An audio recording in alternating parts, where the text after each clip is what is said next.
Is getting a top secret security clearance on your list of New Year's resolutions? Hi, I'm Lenny Kaiser with clearancejobs.com. We've gotten a few more questions recently about upgrading your security clearance, basically upgrades in trust, going from probably a secret to a top secret level security clearance.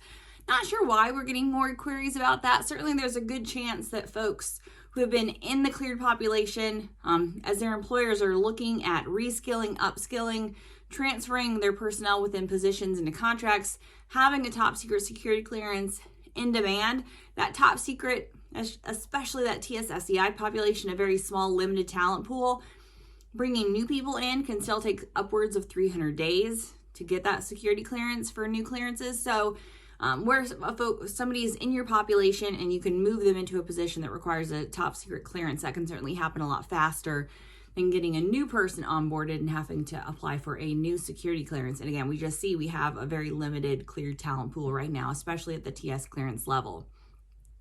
Regardless of the reasons, so certainly folks have questions about, hey, if I have a secret clearance, should I be concerned about getting a top secret security clearance? In general, no.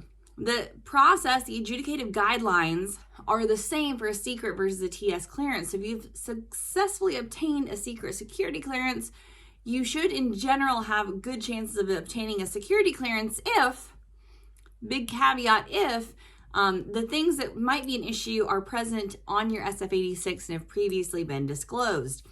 If you didn't disclose something on your secret clearance, if you lied on your SF-86, if you have something that just wouldn't come up in the course of a background investigation, something related to your reliability, trustworthiness, that's only going to be uncovered through the depth of the top secret clearance, which involves more checks, more interviews, talking to folks who you know, talking to those references.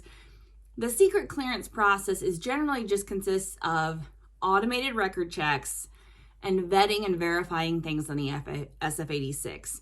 So it's, your chances of being denied are based on issues that come up that you've disclosed in the SF-86. If you have issues related to any of the adjudicative guidelines, certainly check out clearancejobs.com to see what those are.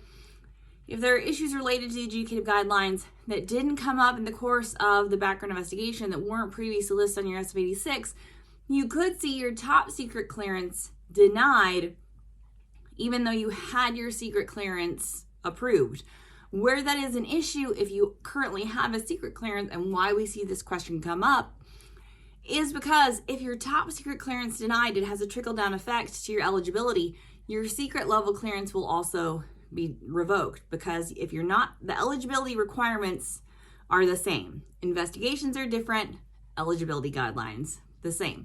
So the idea is, hey, something was uncovered in the top secret clearance investigation, just wasn't uncovered in the secret clearance investigation because your level of access, your need to know was lower. Those things didn't come up, but you are going to have your eligibility revoked because the same issues that are issues were uncovered. So for more on that process, secret versus top secret, what things are checked, the differences between those two investigations, certainly check out our content over at clearancejobs.com. Again, if you've successfully obtained a secret level clearance and there are no issues in your background that you're concerned about, certainly go for that top secret clearance. If you have questions, it's worth talking to an attorney or a security clearance consultant in advance. An ounce of prevention now can certainly help your process for obtaining a clearance down the road. They can provide you guidance on how to mitigate any issues that might come up in the top secret clearance. So if you have any issues, any skeletons that you realize didn't come up in the secret clearance, but you're worried about for the top secret investigation, definitely talk to a consultant. But again, if you don't have any issues, if it's a straightforward investigation, secret versus TS, your chances of eligibility and obtaining a clearance are good. And having that TS clearance is an advantage. So go for it if you're able to get it. So for more on secret versus top secret, on all of your other security clearance questions, visit us at clearancejobs.com.